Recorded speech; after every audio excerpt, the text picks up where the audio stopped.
এবং আমাদের জেলাতে প্রায় পার্টি সভ্য আছে 1800 সামথিং।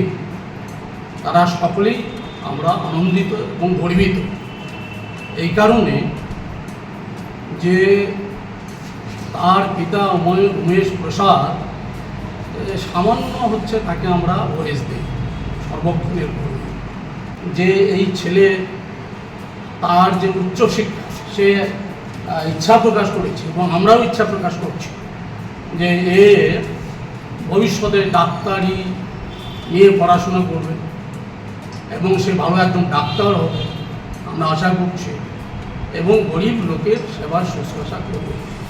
এবং এই কথা শুনে আমাদের রাজ্য পার্টিও খুব খুশি।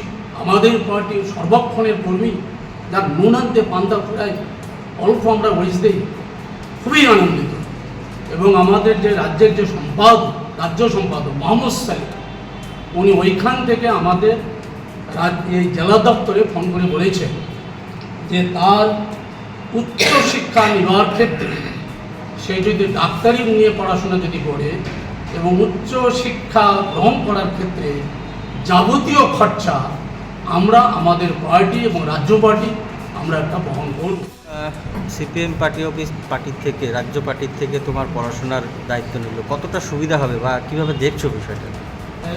অনেক সুবিধাই হবে, কারণ উচ্চশিক্ষার জন্য অনেক বেশি অর্থের প্রয়োজন হয়, যারা সংস্থান বা অনেকটা অসুবিধাজনক, তাই এতে আমার অনেকটা সুবিধা হবে এবং আমি এই কারণে আমার সকলকে কৃতজ্ঞতা জানাই। তুমি তো ডাক্তারি পড়তে চাও, তো সেই ক্ষেত্রে ডাক্তারি পড়তে গেলে নানাভাবে তোমার অনেকভাবে টিচার থেকে আরম্ভ করে অনেক কিছুর প্রয়োজন, সেক্ষেত্রে তোমার কতটা সুবিধা হবে? সুবিধা তো হবেই, অনেক প্রয়োজন হয় শিক্ষকদের। আমি প্রথম থেকে শিক্ষকদের মানে স্নেহ পেয়েছি, আশা করছি ভবিষ্যতে থেকে বজায় থাকবে। পাশে দাঁড়িয়েছে, এটাতে আপনার কতটা সুবিধা হবে বা কীভাবে দেখছেন? আমি তো সিপিএম পার্টির হোল টাইমার, এখানে অনেক দিন থেকে আছি। ছেলে যে এই যে শিক্ষা যে লাভ করতে ইয়ে করছে, যেটা যে আমার আশা পূরণ ডক্টর হওয়ার ইচ্ছা, হ্যাঁ সেটা তো পার্টির দায়িত্ব নিয়েছে জেলা থেকে শুরু করে রাজ্য কমিটি এবং আমাদের পার্টির সম্পাদক মোহাম্মদ সেলিম সে উনিও মেসেজ দিয়েছেন, এটা আমার খুশি। মানে আপনার একার পক্ষে কি ওকে সেই লেভেলে নিয়ে যাওয়া সম্ভব ছিল? না, পার্টি না থাকলে তো আমার পক্ষে সম্ভব ছিল। সেলিম সাহেব বলেছেন আমাদের ডিস্ট্রিক্টে যে আছে নর্মদা সবাই পাশে থাকে আশীর্বাদ